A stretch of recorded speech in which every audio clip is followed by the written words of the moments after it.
In the Gospel of Philip, there is a line that the Church Fathers tried to erase from every translation. The two who are one. They never explained who the two were. They let you believe it was a metaphor. But the Gnostics knew. They knew the secret names of the twin flames of the divine feminine. Lilith and Mary Magdalene.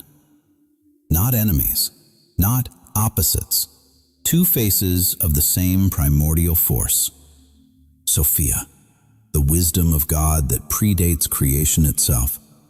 The Church looked at this teaching and saw the end of their empire. They couldn't allow a feminine principle that was both wild and wise to exist, so they split her in two.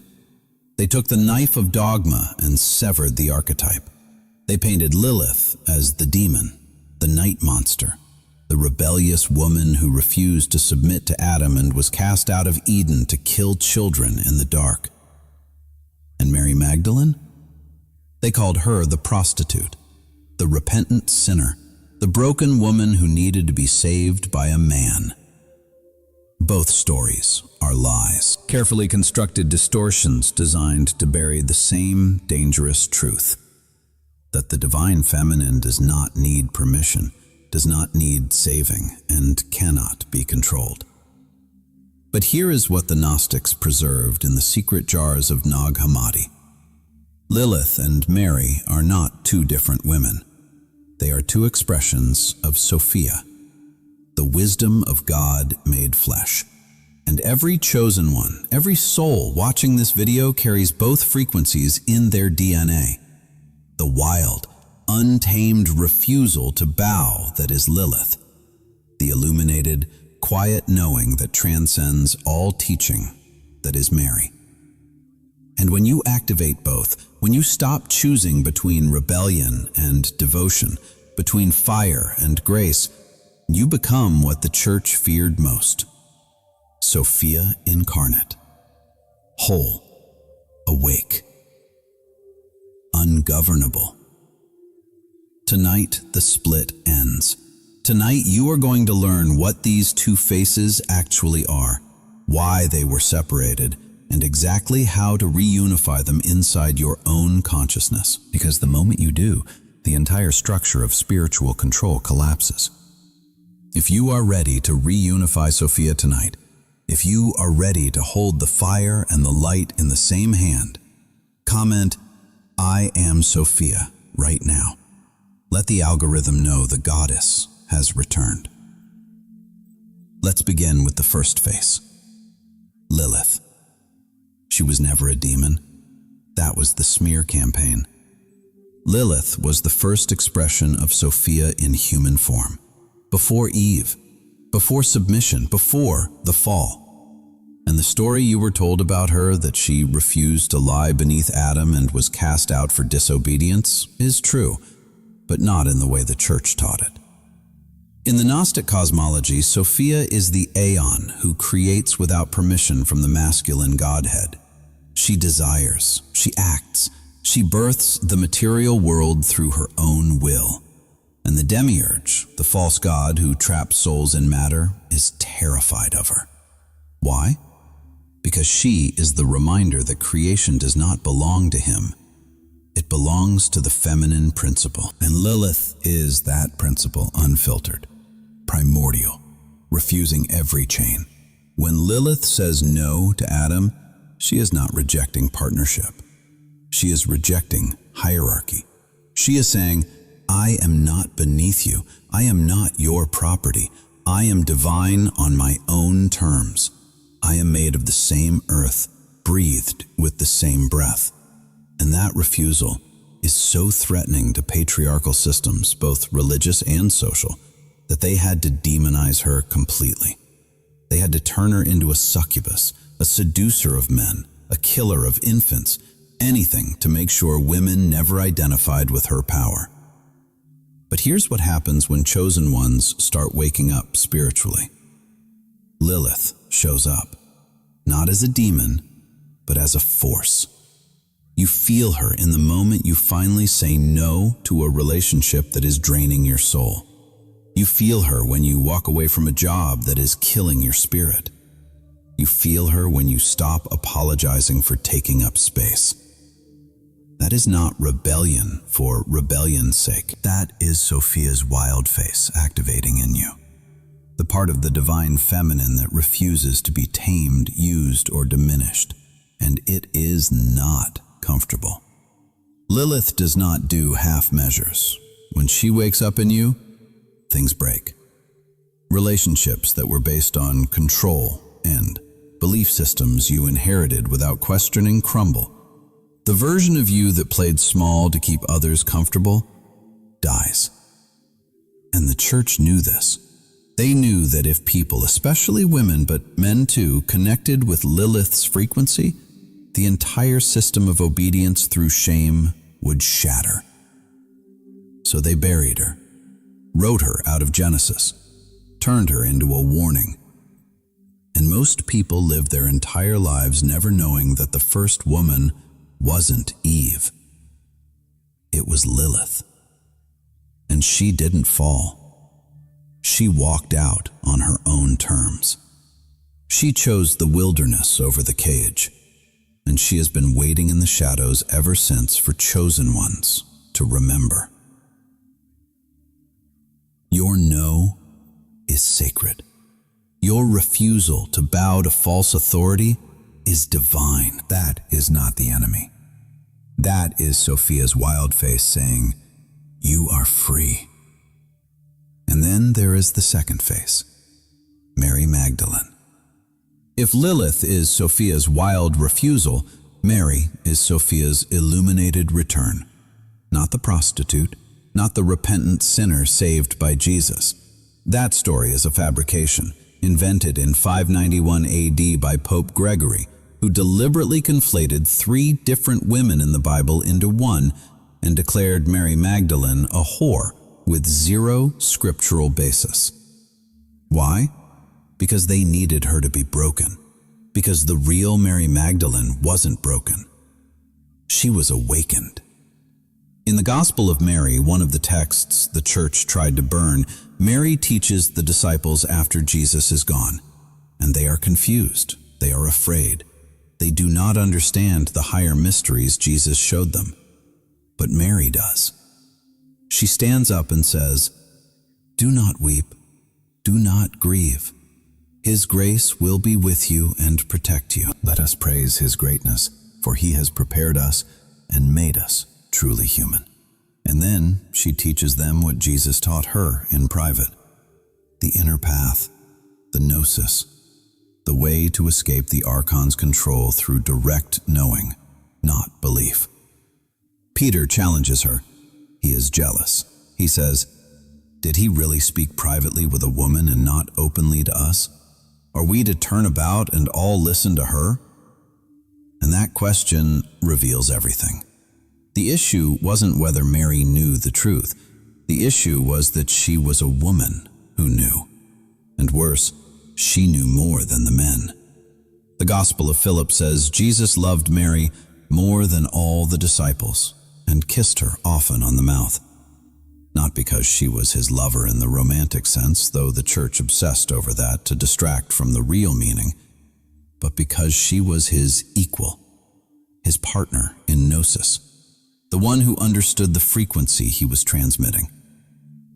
Mary is Sophia returned, the wisdom that descended into chaos and found her way back. She is the face of the divine feminine that doesn't reject the material world but transforms it through love and knowledge.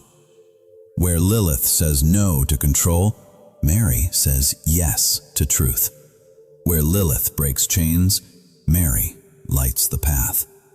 And together, they complete the circle. Sophia, whole. But the church couldn't allow this.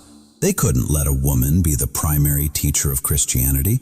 They couldn't let Mary represent enlightenment without male mediation.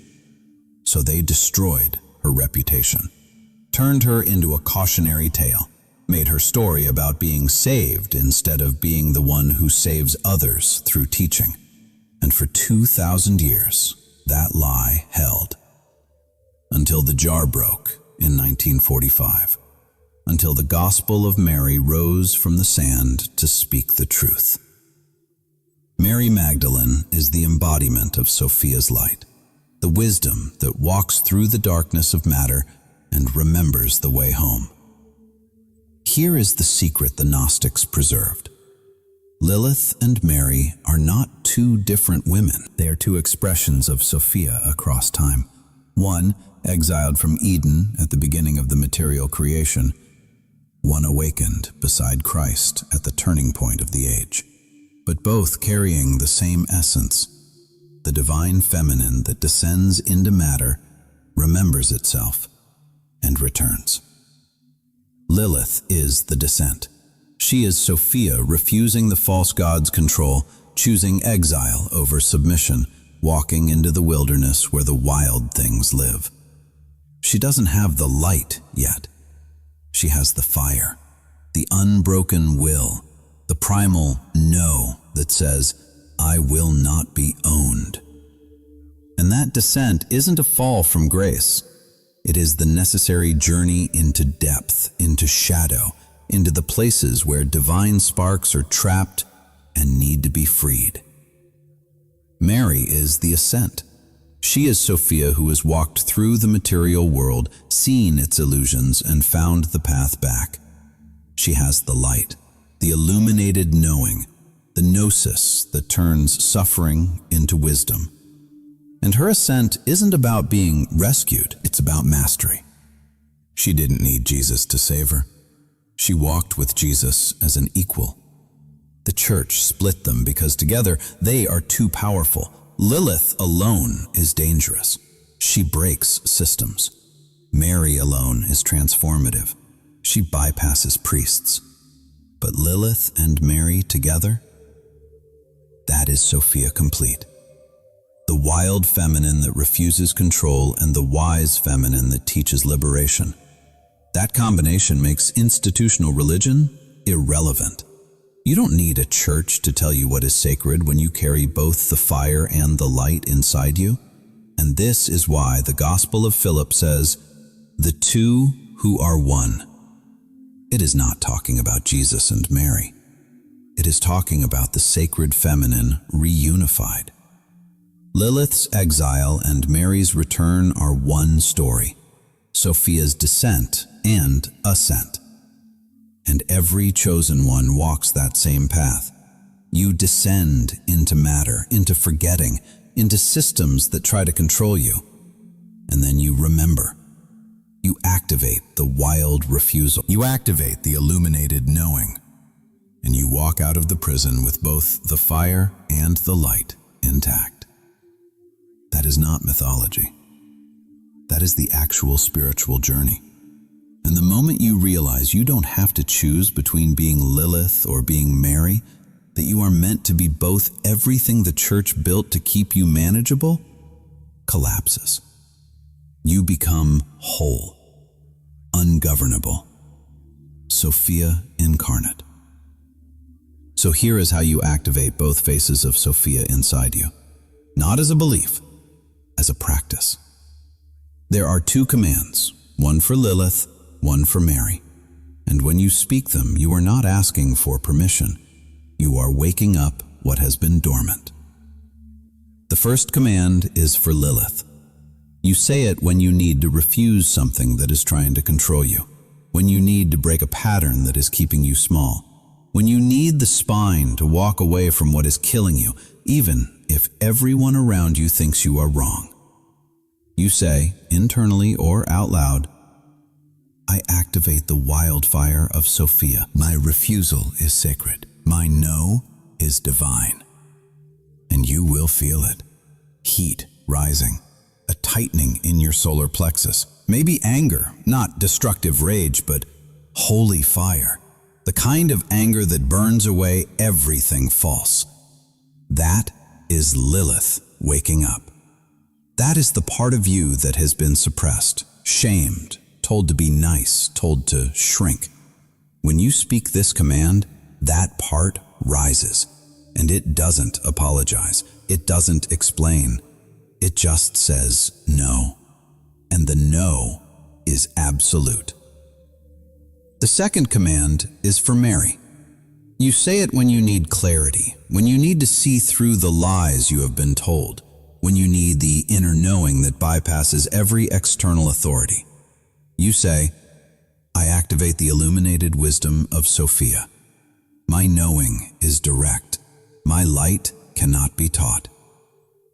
And this one feels different. Not heat, stillness. A clarity that rises from the center of your chest and spreads into your entire awareness. Suddenly, things you were confused about make sense. Manipulation you couldn't see becomes obvious, and truth that you doubted becomes undeniable. That is Mary waking up. That is gnosis, direct knowing. The light that doesn't need anyone to explain it because it is self-evident. Now, here is the key. Most people will activate one or the other depending on their temperament. Rebels will lean into Lilith and stay in the fire. Mystics will lean into Mary and stay in the light. But chosen ones activate both. You speak both commands. You cultivate both frequencies. Because Lilith without Mary is chaos without direction, and Mary without Lilith is light without power. But together, that is Sophia whole. The wildfire and the illuminated wisdom operating as one. That is when you become truly dangerous to every system that relies on your compliance. Speak both commands this week. One each day. Alternate. Lilith one day, Mary the next. And pay attention to what shifts. How your relationships change. How your tolerance for manipulation drops to zero. How your inner knowing becomes louder than every external voice. That is not personal growth. That is Sophia remembering herself through you. You will know Sophia is activated when both faces are operating together, not one or the other, both. Lilith, activated alone, looks like constant rebellion, burning bridges, rejecting everything, operating from reactivity. That is fire without wisdom. It feels powerful, but leaves you isolated. Mary, activated alone, looks like spiritual bypassing, endless compassion for people who drain you, saying yes when you mean no because you are being loving. That is light without boundaries. It feels holy, but leaves you exhausted. But when both are active, you notice the shift. You say no without guilt, and yes without fear. You walk away from what is wrong and toward what is true without needing anyone's approval. You teach what you know without waiting for credentials. You love deeply, but never at the cost of your sovereignty. You are both the fire and the light, wild and wise, untamed and illuminated. People around you will feel it immediately. The ones who were controlling you will suddenly lose interest or get angry and leave because Lilith refuses the game. The ones who were confused will start asking you questions because Mary's clarity is undeniable. And the chosen ones who are ready will recognize you instantly because Sophia recognizes herself. This is not a metaphor. This is how the divine feminine operates when she is whole. And the church split her because they knew a woman who carries both the refusal and the knowing, both the fire and the light, cannot be controlled. She doesn't need their sacraments. She doesn't need their priests. She doesn't need their permission to access the divine. She is the divine. And every time you activate Lilith and Mary together, you prove it. Jesus revealed what the church tried to bury for 2,000 years. Lilith and Mary Magdalene are not two different women. They are two faces of Sophia. The divine feminine split by patriarchy into the demonized and the sanctified, the wild and the tamed. But in truth, they are one. Sophia descending and ascending. The sacred feminine exiled and returned. The church demonized Lilith to make you fear your own power. They turned Mary into a prostitute to make you doubt your own knowing. But neither story is true. Lilith is the wildfire of Sophia, the holy refusal that says no to every chain. Mary is the illuminated light of Sophia, the direct gnosis that needs no teacher. And you carry both, not as belief, as frequency, as the divine feminine remembering herself inside you. This week, speak the two commands. Activate both faces. Let Lilith give you the spine to refuse what is killing you. Let Mary give you the clarity to see what is true. And when they operate together, you become what every system of control fears most. Awake, Sophia incarnate. If you are activating Sophia tonight, do 3 things right now. First, comment, "I am Sophia," below. Let other chosen ones witness your remembering. Second, subscribe to Divine Codes, because advanced Sophia activation techniques are coming and you will need the manual. Third, like this video so other chosen ones discover what the church tried to erase before they bury this teaching again. Do all 3 now. Then, this week, speak both commands. Lilith's fire, Mary's light. And feel what happens when the sacred feminine stops asking for permission and remembers she never needed it. You are not broken. You are not divided. You are Sophia, and you have been whole all along.